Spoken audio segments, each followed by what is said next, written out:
Mas Danang, Anda sebagai seorang guru, nah, mencermati tentunya dunia pendidikan saat ini, menurut Anda, pendidikan itu penting tidak sih? Pendidikan itu penting.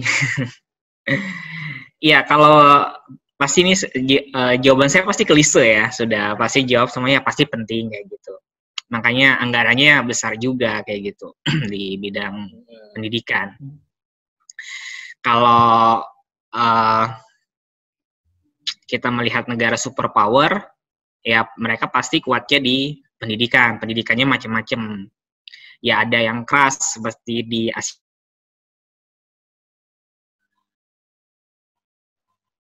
menyenangkan seperti di negara-negara Skandinavia, Finlandia itu kan menyenangkan.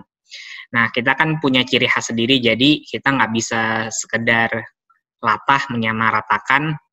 Kita harus ngikutin Korea, kita harus ngikutin Finlandia, kita harus ngikutin negara-negara mana yang pendidikan maju. Nah, kita sekarang pun masih sebenarnya masih meraba-raba sebenarnya kita ini mau buat pendidikan yang seperti apa kayak gitu. Apakah kita mau ngikutin negara Asia Timur kayak tadi itu Cina, Korea yang sangat keras sekali, yang belajarnya sampai malam ya, sampai berjam-jam, atau yang kayak Finlandia yang nyantai, negara-negara Skandinavia yang berbasis kesejahteraan, atau kita ngikutin.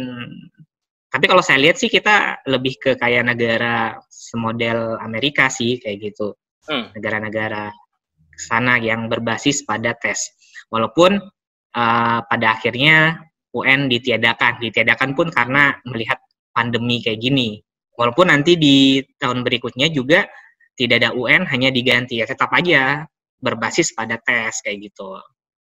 Nah, tapi aspek yang dilihat seharusnya tidak sekedar dari berbasis angka atau nilai, tapi juga ada kinerja-kinerja lain yang dilihat, yang mana itu sekarang mulai tampak. Jadi orang tidak dilihat dari segi kognitifnya saja, tapi juga dari segi sikap dan juga psikomotor yang sekarang sudah mulai nampak di mana-mana. Ada misalnya tidak ada perankingan, dirapotkan sekarang tidak ada perankingan, tidak tertulis, ya itu perankingan hanya inisiatif dari wali kelas aja. Apakah si wali kelas ini, kalau tempat saya sih, si wali kelas ini mau meranking, tapi di rapot itu tidak ada, misalnya namanya si Muhammad Abdul Aziz itu ranking 1 dari sekian siswa, nggak ada, hanya guru, misalnya gurunya berinisiatif, wali kelasnya berinisiatif untuk memberikan perankingan itu saja. Nah itu bagus, artinya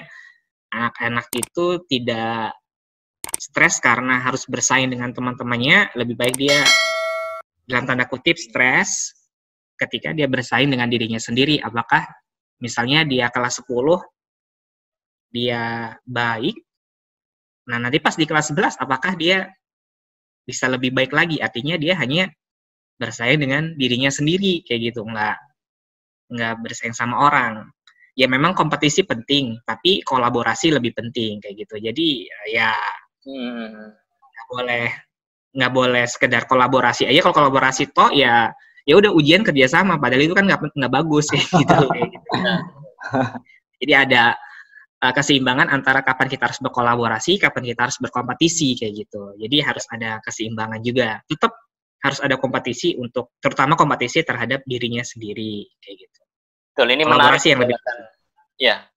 Menarik penjelasan dari Mas Danang bahwasanya terlepas dari apakah UN diadakan atau tidak, yang tentunya terlepas dari juga apakah gara-gara COVID-19 kemudian dipercepat atau tidak, ini menjadi sebuah debatable yang sampai sekarang tentunya belum selesai. Tapi saya sekarang ke Mas Aziz. Kalau kami cermati dari kurikulum yang kami CV yang kami dapatkan, Anda kepala sekolah, betul ya, Mas Aziz? Ya, alhamdulillah lagi diamanahin. Di mana? Boleh tahu di mana? Di Batam. Di Batam. Jadi SMP Islam masih proses menggagas. Udah 2 tahun berjalan. 2 tahun berjalan. Baik, semoga lancar ya nanti. Ini amin ya Allah. Amin. Baik, Mas Aziz, ini kalau Anda, dari kacamata Anda ya, sebagai salah satu kepala sekolah di salah satu sekolah di Batam, kemudian juga dulu Anda sebagai seorang direktur pertama UNED mengajar. Tadi Anda menjelaskan apa yang disampaikan Mas Danang. Kalau dari kacamata seorang kepala sekolah, Muhammad Abdul Aziz, ini Anda mencermati pendidikan itu penting tidak sih? Kalau penting, bagaimana menurut Anda? Kalau tidak pun juga apa pandangan Anda? Oke, pertama terkait pendidikan itu, penting nggak penting itu kesimpulan yang bisa jadi tiap orang berbeda-beda cara menilainya. Tapi menurut saya pendidikan adalah investasi jangka panjang, tidak hanya di dunia tapi juga di akhirat. Bagaimana pemahaman kita sebagai orang Islam ya kayak gitu. Jadi setiap langkah buat khususnya para guru, para pengajar ya, ataupun para peserta didik siswa itu, setiap langkah, setiap niat, jadi semua proses dalam pembelajaran itu ada nilai yang bahkan tidak berharga jika itu dinominalkan kayak gitu. Nah, apalagi di kasus di musim pandemik sekarang ini kayak gitu, sehingga kita bisa menyadari bahwa pendidikan itu tidak hanya belajar dalam artian akademik ya, tetapi pendidikan itu juga meliputi akhlak dan juga ibadah. Nah, kenapa saya bilang pendidikan itu investasi jangka panjang? Karena objek dari pembelajaran yaitu manusia. Berbeda dengan mesin. Kan di Batam ini banyak perusahaan-perusahaan gitu Mas ya. Banyak dari mereka itu bekerja di pabrik-pabrik kayak gitu, yang objeknya mesin, hasilnya jelas ketika mereka dalam prosesnya tidak maksimal, maka hasilnya juga nggak bakal maksimal.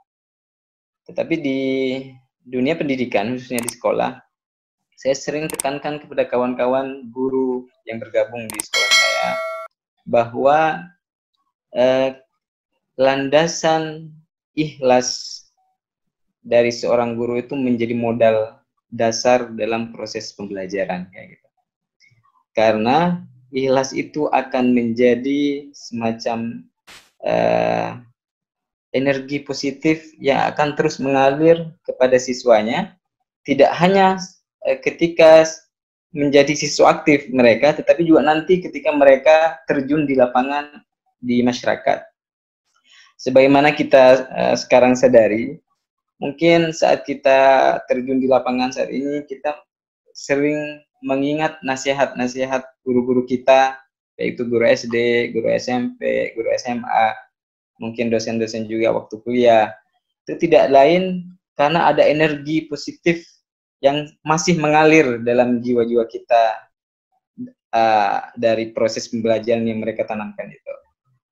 Sehingga terus kami tekankan bahwa kekuatan spiritual itu menjadi dasar dalam proses pembelajaran kayak gitu. Masalah sistem itu bisa berubah-ubah. Kalau saya di sini saya berikan kebebasan kepada Dewan Guru. Kurikulum pun kami modifikasi. Kami tidak, bahkan buku sebagian besar kami karang sendiri di sini. Jadi kami tidak terlalu bergantung pada guru, pada buku yang dari percetakan itu, termasuk sistem pembelajaran, kurikulum dan sebagainya kami coba modifikasi berbasis orientasi dan tujuan oleh wali murid. Jadi kami di awal kami tanyakan maunya anaknya seperti apa kayak gitu. Jadi sistem pembelajaran tiap anak bisa jadi beda-beda kalau di sekolah yang kami termasuk penilaian rapot. Kami tiap bulan ada penilaian, ada semacam evaluasi ya kayak gitu. Di setiap pekan kami ada evaluasi, setiap bulan ada evaluasi, kami kasihkan ke semuanya, wali murid, wali kelas, guru.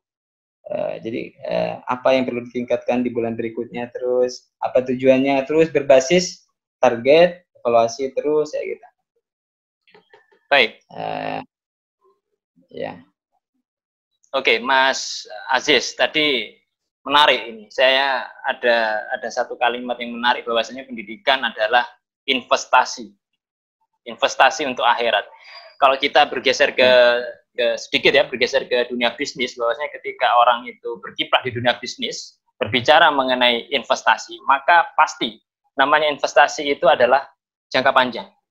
Orang berbicara bisnis investasi itu tentu yang dirasakan adalah jangka panjang. Sekarang saya beralih ke generasi yang lebih muda lagi, yaitu Mas Noval. Nah, Mas Noval, Anda sebagai direktur terbaru saat ini, periode yang saat ini, ya, periode yang paling baru, yang tentunya Anda masih sangat-sangat paham betul bagaimana dinamika di Unet Mengajar sendiri, dan Anda juga pasti, saya yakin sebagai generasi milenial, mencermati dunia pendidikan yang ada saat ini. Bagaimana pandangan seorang Mas Noval ini, Direktur Unet Mengajar saat ini, terkait dengan pendidikan itu sendiri? Ya, mungkin sedikit berbeda lah sama pendapat dari Mas Danang sama Mas Abdul Aziz. Kalau menurut saya pendidikan, ini dari saya sendiri yang baru pertama kali terjun ke Unet Mengajar itu langsung di SD ya. Jadi pandangan saya itu lebih ke konsep dasar, ke pendidikan dasar aja. Jadi menurut saya pendidikan, terutama pendidikan dasar buat siswa-siswa SD, habis itu TK, kemudian PAUD, itu sangat penting. Jadi pendidikan yang saya maksud itu ada pendidikan di penyusunan karakternya sejak dini. Gitu. Jadi kayak mungkin ini sih, terkadang saya saat ngelamun sendiri tentang, habis itu sempat kepikiran tentang pendidikan itu.